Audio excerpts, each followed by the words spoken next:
히브리서 저자도 누군지 알 수 없다고 하는 가운데 있지만 참으로 예수님을 너무 잘 가르쳐주고 있는 말씀이 되겠습니다. 유대인들이 개종을 해서 기독교로 돌아왔는데 다시 유대교로 돌아가려고 하는 이와 같은 일들이 있으므로 오늘 6장에서 너희들이 언제까지 그렇게 유치원생으로 있겠느냐, 귀가 얇아가지고 누가 뭐라고 하면은 기본적인 기독교의 도리조차도 다시 한번 생각해 볼 수 있다고 하는, 어떤 면에서는 돌다리도 두드려보고 걷는다. 그러나 이미 건너봤고 든든한 돌다리이기 때문에 더 두드릴 것이 없는데도 불구하고 두드린다면은 완벽한 것이 아닙니다. 자, 우리는 이미 그리스도의 기초적인 구원의 진리를 너무너무 많이 들었습니다. 이 히브리서가 말씀하는 바는 먼저 믿는 자들, 이미 예수님을 믿어 설교를 듣고 성경에 대한 얘기를 들은 사람에 대해서 더 이상 들은 얘기를 의심하지 말고 돌다리를 믿고 건너가는 것처럼 믿고 발을 내디뎌라 하는 것입니다.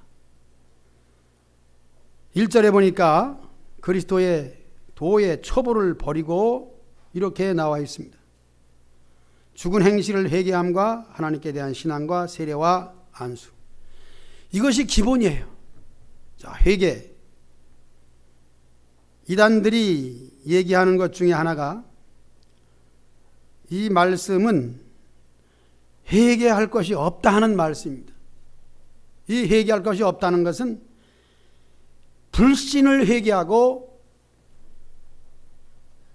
예수님을 믿는 바른 단계에 와 있는 것, 즉 회개라는 것은 잘못된 것을 고치는 것이 회개입니다. 원어상의 해석은 관역을 잘 못 맞췄는데 이제는 제대로 관역을 맞춘다, 그런 얘기죠. 빗나간 화살, 그러나 다음부터는 빗나가지 않도록 바로 쏜다. 회개, 바르게 잡는다. 바로 예수님을 믿는 것으로 잡아진 것입니다. 그렇기 때문에 이제 이단들이, 박옥수가 얘기하는 회개할 것이 없다는 말은 바로 이 점이지, 우리가 살아가면서 모든 삶 속에 있는 자범죄는 항상 회개가 필요합니다. 그럼에도 불구하고 예수님을 믿는 사람들이 이 회개에 대해서 아직도 지식이 없어서 흔들리면 안 되고, 또 중요한 것이 있습니다. 하나님께 대한 신앙. 이 신앙은 예수님이 아니면 하나님께 나갈 수가 없습니다. 이 기본이에요. 그래서 예수님의 이름으로 기도하고 예수님 이름으로 하나님께 나가는 겁니다.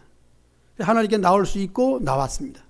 그것으로 완벽히 된다는 것인데, 그것을 자꾸 흔들려 가지고 하나님이 계신가, 예수님이 누군가, 아직도 그러지 말라 하는 것입니다. 그 다음 2절에 세례와 안수와 죽은 자의 부활, 영원한 심판, 그것도 이미 들었으니까 더 의심하지 마라. 우리 세례를 받았고, 그 다음에 부활도, 그리고 영원한 심판에 관한 이 교훈에 대해서도 귀가 닳도록 듣지 않았느냐. 의심하지 말아라. 새롭게 뭘 만들려고 하지 말아라. 이렇게 강력히 말씀하고 있습니다. 이제 4절에 보면 아주 무시무시한 얘기가 나옵니다. 한 번 빛을 받고 하늘의 음성을 맛보고 성령에 참여한 바 되고 하나님의 선한 말씀에 내세의 능력을 맛보았는데 타락한 자들이 있다는 것입니다. 여기에 대한 신학적인 해석에 있어서 또 실제적인 우리의 삶의 적용은, 하나님께서 한번 선택하시고 불러주신 자들은 이렇게 되질 않습니다. 이것을 전제로 해서 우리는 생각해야 되고, 외면적으로 나타나는 것을 보면은 열심히 교회 나오고 직분까지 받았는데 타락한 사람들이 있습니다. 이것을 오늘 한 번 빛을 받고 하늘의 은사를 맛보고, 즉 은혜를 받았는데 그 다음에 타락했다, 즉 신앙을 버렸다 하는 것이죠. 신앙을 버렸다는 것은 하나님을 모독했다 그런 말입니다. 다시 새롭게 될 수 없다는 것으로 못 박아 버렸습니다. 그러나 하나님이 그렇게 못 박은 것이 아니고, 여기에 대한 것 다시 말씀드린 바는 한 번 선택받은 사람은 결코 버림받지 않는다 하는 점을 생각하면서, 역시 선택받지 못했다 하는 것으로 결론을 내릴 수가 있습니다. 선택에 대한 이론은 사람의 생각으로서 거부할 가능성이 많습니다. 그것은 누구는 선택해주고 누구는 버려주느냐, 그게 하나님의 사랑이냐, 그렇게 질문하기 때문입니다. 그러나 우리는 이 말씀 자체로 보았을 때에 열심히 믿다가 하나님을 버린 사람은 다시 용서받을 수 없다는 것, 이것은 성령을 거스리는 자는 회개할 수 없다는 말씀과 결부해서 우리 자신이 에덴 동산의 선악과를 따먹은 아담과 하와를 생각하면 돼요. 그들에게 따먹지 않도록 장치를 해놓았으면 되지 않느냐. 왜 그냥 말씀만 하고 그 다음에 따먹지 못하도록 울타리를 치던지,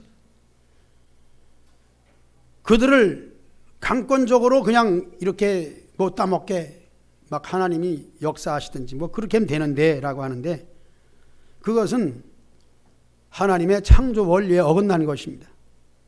창조 원리는 하나님의 형상대로 지으시고 거기에 따른 참 자유를 준 거예요. 우리에게 자유가 있으면 얼마나 감사합니까? 그런데 그 자유를 가지고 내가 방종한다면 그 자유는 그에게는 짐승과 같은 것이죠. 우리가 자유가 있다고 하는 것은 선을 위하여, 그 자유를 내 마음껏 의를 위하여 쓰는 것입니다. 그래서 우리 인간적으로 볼 때 그래도 수준 있는 사람들은 사람들을 지도할 수 있는 정치인들이라고 할 수 있는데, 그들이 강조하는 것은 선거 때마다 모든 사람들을 위해서 내가 봉사하겠습니다. 어떤 면에서는 있는 재산을 내놓고 내가 섬기겠습니다. 그런 마음이죠. 정계에 나온 사람들의 기본적인 것은 착한 것, 선한 것, 남을 돕는 것, 여러 국민들에게 내가 유익을 주겠습니다 하는 거예요.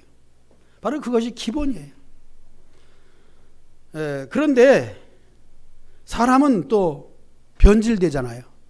그렇게 해서 말을 해놓고 당선이 되거나 지도자가 되면 또 그때마다 달라지고, 내가 이만큼 돈을 썼는데 이것을 보충하기 위해서는 뭐 돈이 생기는데 누가 집어넣지 않겠느냐, 이렇게 해서 때로는 뇌물도 받고 때로는 좀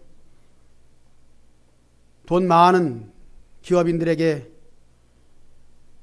손을 내밀어서 이거 주면 내가 뭐 줄게, 공짜 아니잖아, 이렇게 해서 돈을 벌 수도 있습니다. 자, 여기서 말씀드리는 것은 자유예요. 우리가 자유를 가지고 그렇게 한다는 거죠. 선악과의 원리도 그렇습니다. 자유를 주셨으면 끝까지 하나님의 그 기본적인 말씀의 명령을 받들어 섬기면서 살아야 되는데, 그렇지 않냐고 보암직하고 먹음직하고라고 하는 이 꼬임에 빠져서 이것을 먹는다고 하나님 손해볼 거 없잖아요 라고 하리만큼 하나님이 주신 자유를 잘못 쓰는 거죠.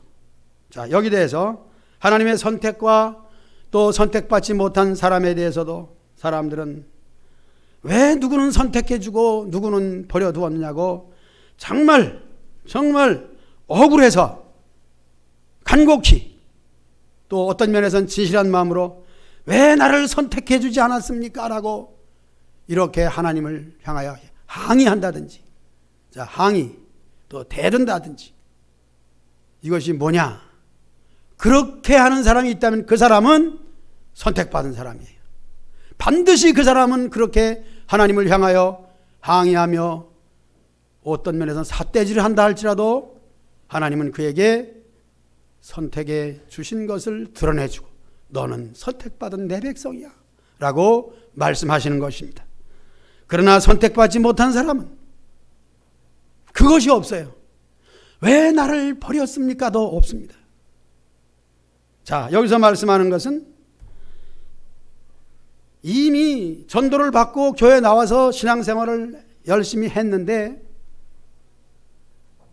은혜도 받았는데 그것이 나에게는 아무 의미가 없다든지 유익이 없다든지 필요 없다든지 이렇게 해서 다시 세상으로 나가는데 그냥 가만히 있으면 괜찮아요. 우상을 섬긴단 말이에요. 이것은 과거의 잘못된 신앙들 또는 점쟁이를 찾아가고 무당을 찾아가서 자기 자신의 소원 성취를 비는 바로 그런 모습을 말하는 것입니다. 그래서 한번 빛을 받고 하늘의 은사를 맛보고 성령에 참여한 바 됐다. 오늘 이 말씀을 이제 이렇게 준비하면서 예배 전에 와서 생각해 봤습니다. 몇 번 말씀드린 적도 있지만은 실제적으로 열심히 교회 나오고 자녀들도 나오고 이렇게 해서 이제 가정에 좀 어려움이 왔는데 어느 한날 그래도 자신은 자랑스럽게 잘했다 칭찬받으려고 하는 말이 그래요.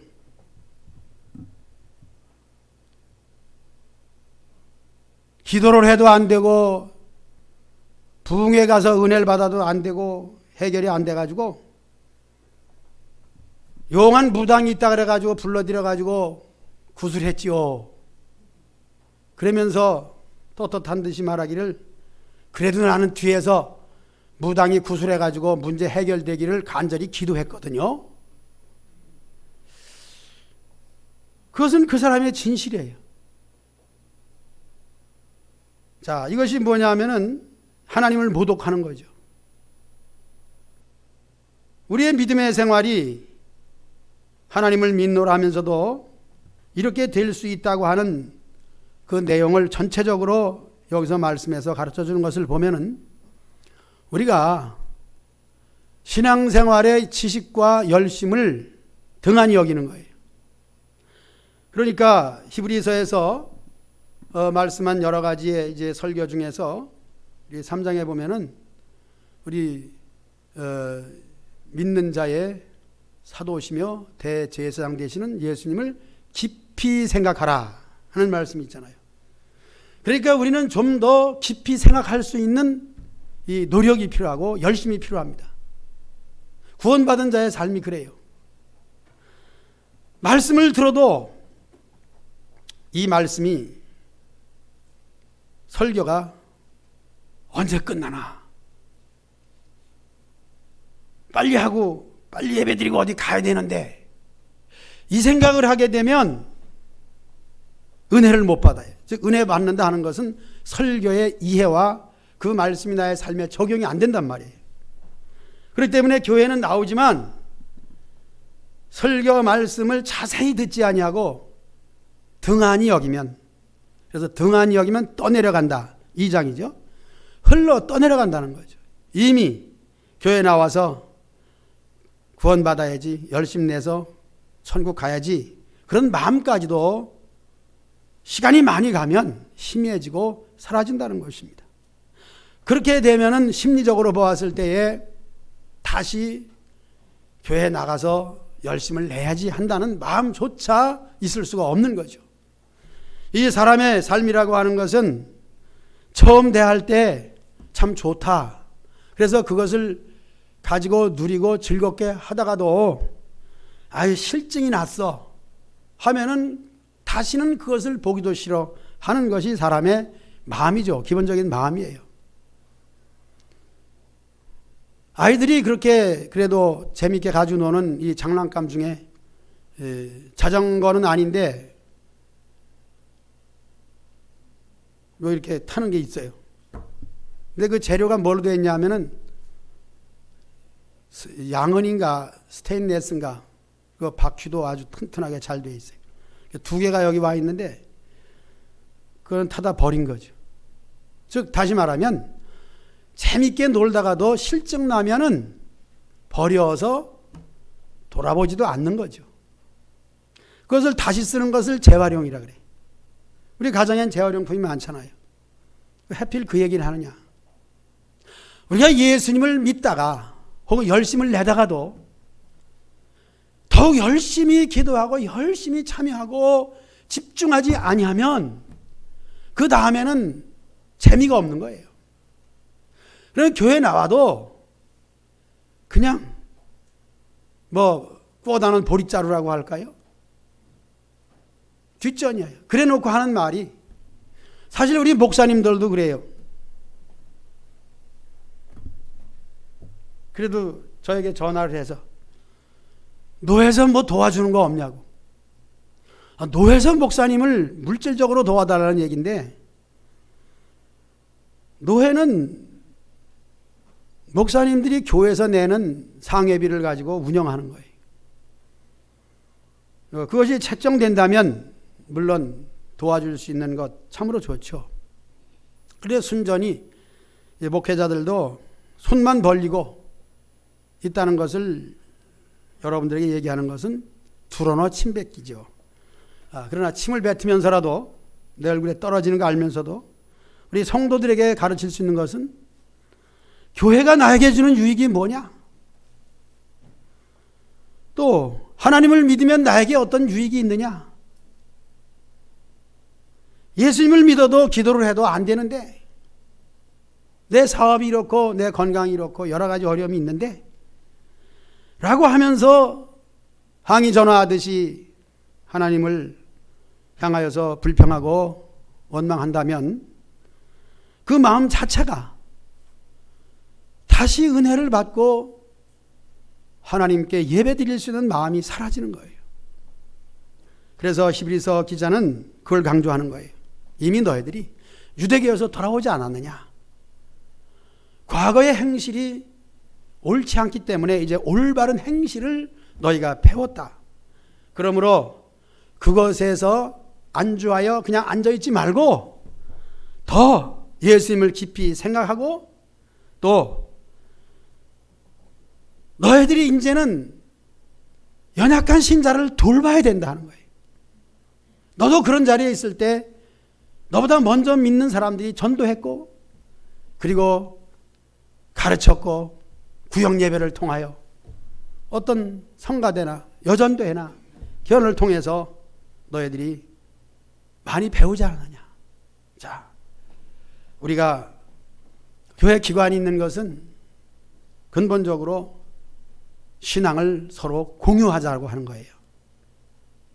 그래서 수준이 있잖아요. 남자의 여자의 수준이 달라요. 청년층이 다르고 중년층이 달라요.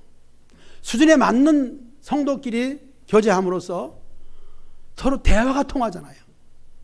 그러면서 배워요. 그러면서 어떻게 돼요? 신앙이 균등해지는 거예요. 그래서 처지면 안 돼. 잘하는 사람을 따라가고 쫓아가고 배우고 그렇게 돼야 되는 거예요. 그런데 이게 어디서 생긴 고집인지 자기의 습성을 버리지 아니하고 좋은 것 신앙생활을 배우지 않아요. 우리가 교회에서 하는 모든 일들이 그래요. 하나하나 정말 의미를 찾는다면 성경적으로 돌아가서 이것이 하나님 말씀과 맞는 것이고 이것을 해야 옳은 것이다 여겨지면은 거기에 대해서 열심히 하는 거예요. 그러면 거기에 대한 복이 내게 반드시 임하는 것을 경험하게 되는 거예요. 그렇게 해서 신앙생활의 유익을 분명히 봅니다. 물론 말씀드리는 것은 시험이 왔다 어려움이 왔다 그랬는데 그거조차도 안 믿어도 그런 어려움이 옵니다. 교회 안 다녀도 세상 인생의 삶은 다 그래요. 그러나 교회 나옴으로써 유익이 더 많아요. 분명히 많습니다. 그런데 그거조차도 시시껄렁해지거든. 왜? 사람은 좋은 것을 주면은 그것이 그냥 계속 그냥 유지 않아 더 올라가야 좋은 걸로 알아요. 그래서 9번 주다가 한 번 안 주면 그 사람하고는 원수가 되는 거예요. 선교비도 그렇더라고요. 어디 교회 어려우니까 선교합시다. 많이 이렇게 들어와요. 그럼 끝까지 선교해줘야지. 3년이나 5년이나 이렇게 하고 끊으면은 그 다음엔 서로 전화통화도 안 해요. 서로 서먹서먹해지는 거예요. 그것이 인간관계라는 거죠. 그래서 우리가 좋다, 더 좋아지기 위해서 어떻게 해야 되는가? 현재 좋은 것에 대한 감사가 있어야 돼요. 그래서 예수님을 믿고 손해본 것은 없습니다. 반드시 유익합니다.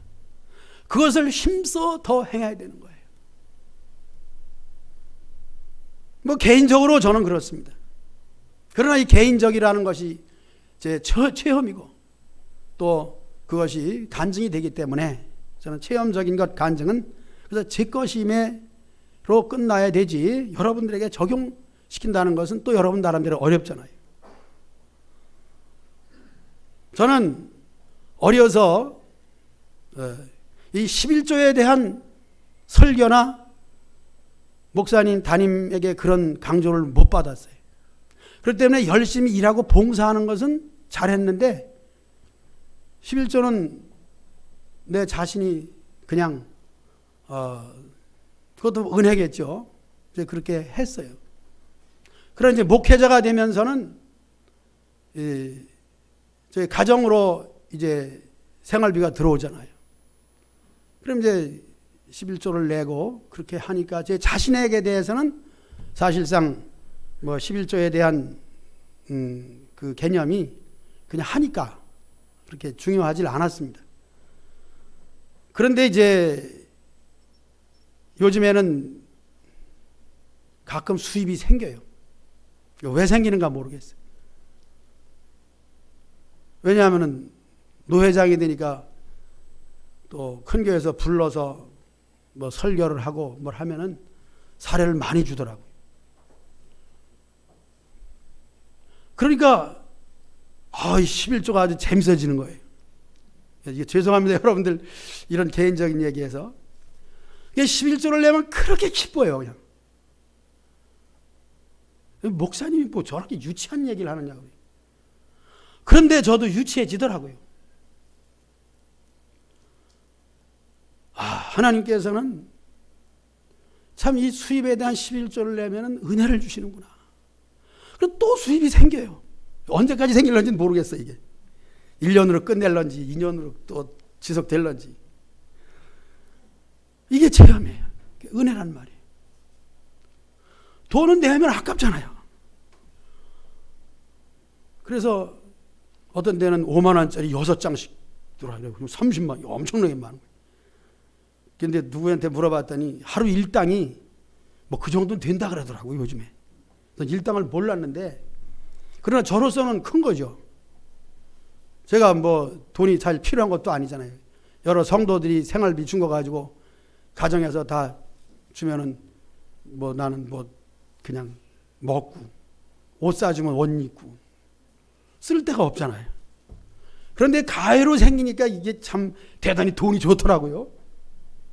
돈 좋아? 그런데 그것을 내가 다 쓰면은 얼마나 내가 은혜 받지 못하고 쪼그랑 생활할 것이 이게 딱 드러나는 거야. 그래 하나님께 드리니까 이게 돈이 돈으로 보이는 거예요. 야, 이 귀한 거구나. 그래가지고 이제 그 재미로 내서 안 되니까 이제 얼마 안 남았는데 이제 그동안 다음에 또 불러줄런지 날 모르겠어. 노회장 끝나면은 다음에. 그래서 어르신들이 목회자가 총회장이 되려고 하는 것도 거기 있는 것 같아요. 이 얘기 딴 사람이 들으면 참 부끄러운 얘기인데, 왜냐하면 불러주니까 참 영광스럽잖아요. 오십시오. 이번 행사했으니까 오십시오. 네. 그리고 가면 대접받아요. 그러니까 사람 명예가 참 사람을 죽이나 봐. 돈이 사람을 죽이나 봐. 죽어서는 안 돼. 그런데 감사한 것은 이것이 하나님의 은혜다 하는 거죠. 하나님의 은혜가 아니면은 될 수 없는 일입니다. 그래서 끝까지 생각하는 것은 한번 은혜를 맛보고 그 은혜를 재미없어. 또 딴 거 없을까? 이렇게 하면 이 자리는 돌아올 수 없는 거예요. 여러분들이 여기 나와 앉아있는 이 자체가 하나님의 은혜인 줄 믿습니다. 여러분들이 이 자리를 버리면 여러분들은 어디 가겠습니까? 이 자리 버리면 어디 가겠어요? 노인들은 경로당? 젊은이들은 요즘 젊은이들 갈 데 어디 있어? 제일 젊고 누구? 나 지적해 주지 말라고 다 얼굴 돌리지. 정예영 원사님 제일 이쁘니까 물어봤어. 두 번째로 이뻐. 세 번째 될 거야?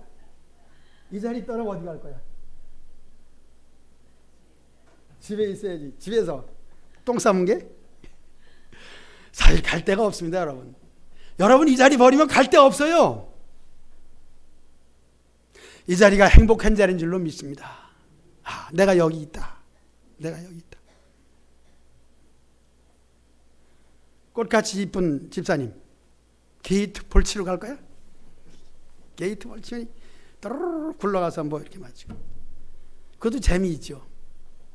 그것도 해야 됩니다. 건강을 위해서. 정신적으로도 좋습니다. 많이 하시고. 그러나 주일이 되면은 이렇게 나와 앉아있는 그 모습을 보니까 꽃보다 더 이쁘다. 여러분들, 하나님께서 주신 복을 등한히 여기시지 마시기 바랍니다.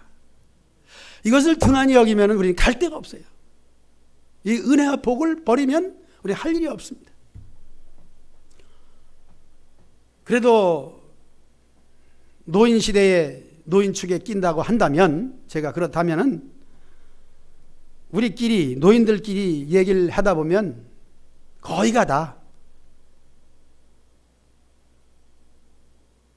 자식을 위해서 이것도 누구 주고 싶고 누구 주고 뭐 생기면은 다 자식 주려고 그래. 더 좋은 거겠죠. 우리가 이렇게 자녀를 위해서 늙었다면 우리 자신은 무엇을 가지고 어떻게 내 자신을 행복하게 할 것인가? 우리가 갈 곳이라고 하는 것은 젊은 시대 자녀들이 아무리 부모의 혜택을 받아도 그 마음은 몰라요. 그리고 책임질 수가 없는 것입니다. 우리가 정말 영원한 안식처, 내 삶의 행복을 위해서는 오직 하나님의 나라에 심어야 돼요. 하나님을 위해서 내가 어떻게 할 것인가?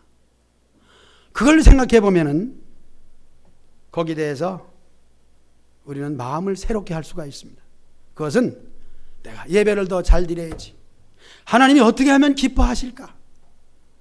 하는 쪽으로 더욱 성숙한 단계로 올라가야 될 줄로 믿습니다. 기본적인 것은 우리가 다 가지고 있어요. 그러나 기본을 가지고 한 자리에 머물러 있지 말고 내가 하나님의 그 은혜가 무엇인지 좀 경험해 봐야지. 은혜를 받아 봐야지 하면서 간절히 기도하면은, 그래도 간절히 기도하면 마음이 뜨거워집니다. 이 뜨거운 것이 계속 유지되기 위해서는 계속 기도해야 돼요. 자, 뜨겁다는 것은 사실은 중심을 말하는 거예요. 우리가 인간관계도 그렇잖아요. 인간관계도 건성으로 말하는 수가 있어요. 인사도 그래요. 안녕하십니까? 네, 안녕하십니까? 좋은 아침입니다. 네. 굶었니? 네. 이렇게 우리가 인사를 하는 것은 이제 일반적이지만은 정말 그 사람이 염려가 되고 그 사람이 걱정이 되고 이래가지고 하는 인사는 또 달라요. 그것이 우리가 항상 그렇지는 않고 이렇게 병원에 입원했다가 오래간만에 만나면 정말 또 인사가 새롭잖아요. 얼마나 고생 많았냐고 또 달라집니다. 하나님과의 관계가 그렇습니다. 하나님을 일반적으로 우리가 대하는 이와 같은 인사와 같은 것도 항상 있으면서 동시에 나와의 하나님과의 관계를 하나님 얼마나 힘드셨습니까? 나도 이렇게 힘들었네요 하면서 서로 대화할 수 있는 하나님과의 관계가 되시기를 바랍니다. 그것이 기도예요. 그래서 기도할 때 내 마음이 왜 이렇게 식었습니까? 좀 뜨겁게 하나님께 기도할 마음을 주세요 라고 그렇게 마음을 가진다면 반드시 그 사람에게는 하나님이 뜨거운 기도의 마음을 주시고 그렇게 됩니다. 이것이 우리에게 항상 있는 것은 아닙니다. 1년에 한두 번만 있어도 그 힘으로 우리가 살아가죠. 예배에 대한 은혜도 그렇습니다. 1년 52주를 예배를 드리면서 계속 좋은 것은 아니나 그러나 우리가 연약해지고 힘들어지고 예배가 나와 상관이 없어지고 손님으로 온 것 같고 왜 내가 여기 앉았나 하는 그런 생각도 들 때가 있어요. 그때마다 우리는 어떻게 해야 돼요? 근심해야 됩니다. 내가 왜 이렇게 됩니까? 내가 이 자리를 떠나면 내가 어디로 가겠습니까? 갈 곳이 어디입니까? 나는 여기밖에 없습니다. 어떤 사람이 부부싸움을 해가지고 화가 나서 내가 나왔지.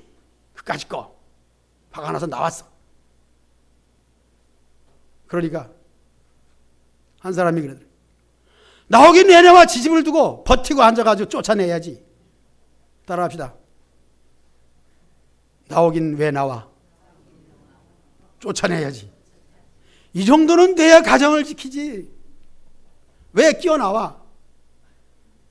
나가면 뭐라는 줄 알아요? 넌 다시는 들어와 봐라네.